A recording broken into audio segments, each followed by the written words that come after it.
नमस्कार दोस्तों, कैसे आप सब? आई होप बढ़िया होंगे।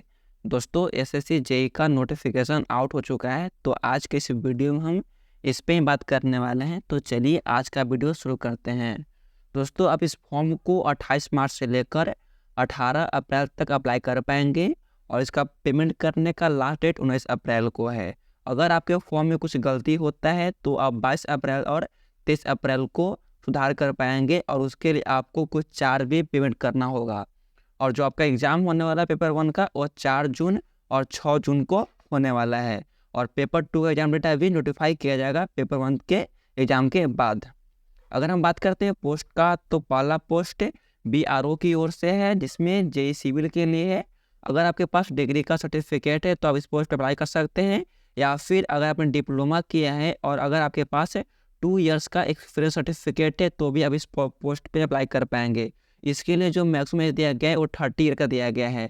और यहाँ पे इस पोस्ट पे जेईई इलेक्ट्रिकल और मैकेनिकल पोस्ट है। अगर आपने डिग्री इलेक्ट्रिकल और मैकेनिकल से किया है तो भी आप इस फॉर्म पे अप्लाई कर पाएंगे, या फिर अगर आपने डिप्लोमा किया है और आपके पास 2 इयर्स का एक्सपीरियंस सर्टिफिकेट है तो भी आप इस पोस्ट पे अप्लाई कर पाएंगे। जो अगला पोस्ट है ब्रह्मपुत्रा बोर्ड मिनिस्ट्री ऑफ जल शक्ति, इसमें सिविल का पोस्ट है। अगर आपने 3 साल का डिप्लोमा कोर्स किया है तो आप इस पोस्ट पे अप्लाई कर सकते हैं। इसमें जो मैक्सिमम दिया गया है 30 का दिया है। जनरली जो सारा पोस्ट है उसमें मैक्सिमम 30 का दिया गया है। सिर्फ एक पोस्ट है central public work department CPWD, इसमें मैक्सिमम एज 32 साल का दिया गया है।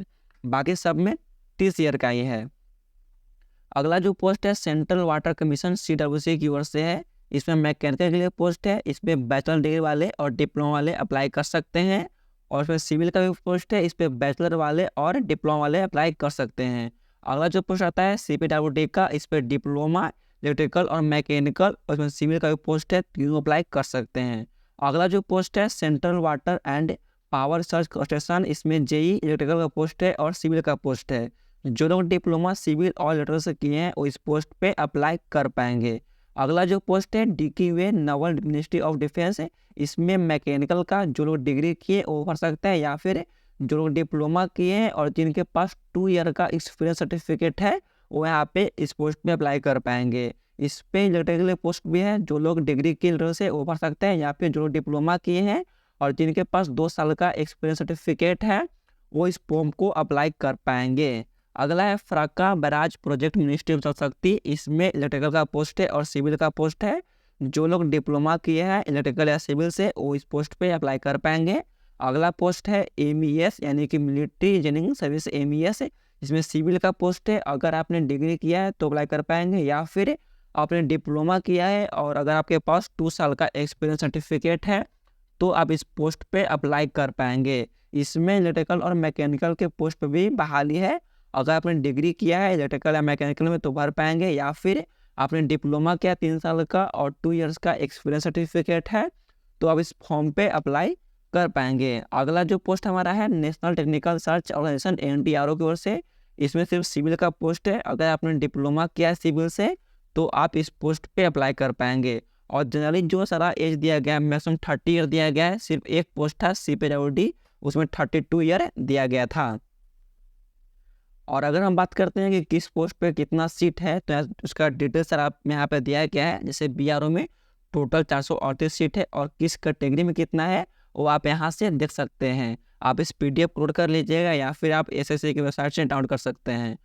अब हम एज लिमिट के बारे में बात कर लेते हैं। तो अगर आपका एज 2/8/94 से लेकर 1/8/6 के बीच में है तो आप, जिसमें मैक्सिमम 30 साल दिया गया था, उस पोस्ट पर अप्लाई कर पाएंगे। और एक जो पोस्ट है CPWD, इसमें अगर आपका एज 2/8/92 से लेकर 1/8/6 के बीच में है तो आप इस पोस्ट पर भी अप्लाई कर पाएंगे। और यहाँ पे अलग से SC ST वालों को 5 साल का, OBC वालों को 3 साल का और PWD कैंडिडेट को 10 साल का एक्स्ट्रा छूट देखने को मिल जाता है। और दोस्तों, अगर हम सिलेबस का बात करते हैं, इसमें 2 एग्जाम होता है, पेपर 1 और पेपर 2 होता है। जो आपका पेपर 1 होगा वो 200 मार्क्स होगा, जिसमें से 100 नंबर टेक्निकल और 100 नंबर नॉन टेक आता है। अगर हम बात करते हैं नॉन टेक का तो 50 नंबर का रीजनिंग आएगा और 50 नंबर का GK GS आएगा और 100 नंबर का आपका टेक्निकल सब्जेक्ट से आएगा। और जो पेपर 2 होता है ये भी आपका अब ऑब्जेक्टिव होता है। ये आपका 300 मार्क्स का होगा। आपका 100 क्वेश्चन रहेगा, एक क्वेश्चन आपका 3 नंबर का होगा। इसके लिए आपको टाइम 2 घंटा का टाइम दिया जाएगा। और जो मेरिट बनता है दोनों के मार्क्स को ऐड करके बनता है। और इसका आप पे डिटेल सिलेबस से आप यहाँ पे देख सकते हैं, आप इसको PDF अपलोड कर लीजिएगा और सारा डिटेल्स चेक कर लीजिएगा। तो आई होप कि आपको मेरा वीडियो अच्छा लगा होगा। अगर वीडियो लगता अच्छा है तो वीडियो को लाइक कर सकते हैं और शेयर भी कर सकते हैं और चैनल को सब्सक्राइब भी कर सकते हैं। तो आज के इस वीडियो में बस इतने अपडेट, फिर मिलते हैं अगले वीडियो में। तब तक के लिए जय हिंद दोस्तों।